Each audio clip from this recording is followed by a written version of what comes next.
Maintenant, il faut que des terrains se libèrent pour des entreprises plus matures ou qui ont besoin de plus de place. Hubert Casalis, directeur d'Agrinov.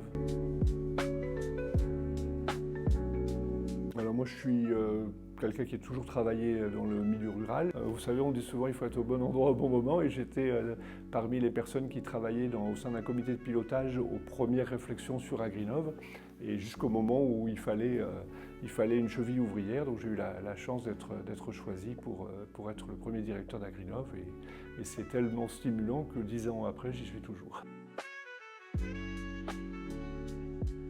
Agrinov, c'est une structure qui a été créée il y a une bonne dizaine d'années par le département, le conseil départemental de Lot-et-Garonne et la communauté de communes Albret Communauté, avec la volonté d'implanter sur Nérac une technopole liée à l'innovation en agriculture. Le point principal sur lequel on intervient, c'est vraiment ce qui est lié à l'innovation. Pour ça, on a deux outils principaux.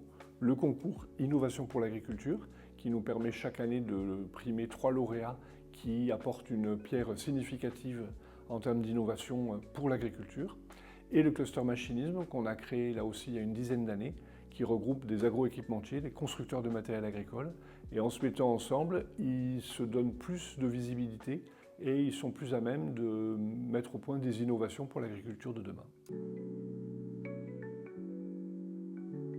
On peut parler par exemple de Coma Industries. On a aussi accueilli et primé Open Terre de Houblon, qui est la distillerie du Grand Nez, qui s'était implantée à la pépinière et qui a pris son envol, mais qui est restée à Nérac. Je dirais que plus exactement, ce qui nous a beaucoup séduit avec le projet de Babcock, d'ailleurs d'abord c'était la possibilité de rester à Nérac, et ça c'était quand même très important pour l'Albret, puisque aujourd'hui c'est 150 emplois et c'est encore un chiffre qui peut augmenter avec l'extension de Babcock sur Agrinov, puisqu'on va arriver sur une entreprise qui va s'étendre sur 8 hectares d'ici début 2026, donc ça c'est quand même très important. Et puis c'est surtout le prisme innovation de cette entreprise, parce que l'innovation c'est quand même quelque chose de très large, et on s'est dit que vraiment avec cet intérêt de l'entreprise pour le côté innovant, et notamment innovation technologique, il y avait forcément des ponts, alors pas directement peut-être avec l'agriculture, mais avec le machinisme agricole, avec l'industrie. Voilà, il y avait certainement l'énergie évidemment, il y avait forcément des ponts intéressants à mettre en place. Oui, bien sûr. Alors la pépinière d'entreprise, elle n'a pas vocation à s'agrandir plus que ce qu'elle n'est aujourd'hui, puisque voilà, on a 7 bureaux et 4 ateliers. Par contre, derrière, il y a l'idée de faire un hôtel d'entreprise pour permettre à des entreprises de rester plus longtemps sur des systèmes de location, puisque c'est ça la spécificité des pépinières et des hôtels d'entreprise. Quant à la technopole dont nous parlions déjà tout à l'heure, c'est vraiment permettre à des entrepreneurs d'acquérir du terrain et de développer leur entreprise, leur atelier de production sur un foncier qui leur appartient en propre.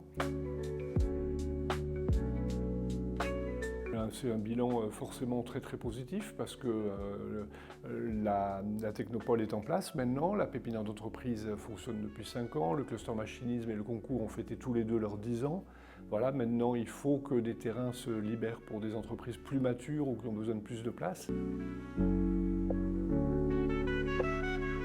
Avec Philippe de Sertine, économiste de renom en vedette, on va dire, et puis 2 tables rondes consacrées aux innovations dans le domaine de l'énergie et dans le domaine de l'accès au foncier pour toujours pareil, faire réfléchir, stimuler, échanger et donner envie d'innover et de réfléchir ensemble, de faire fonctionner l'intelligence collective.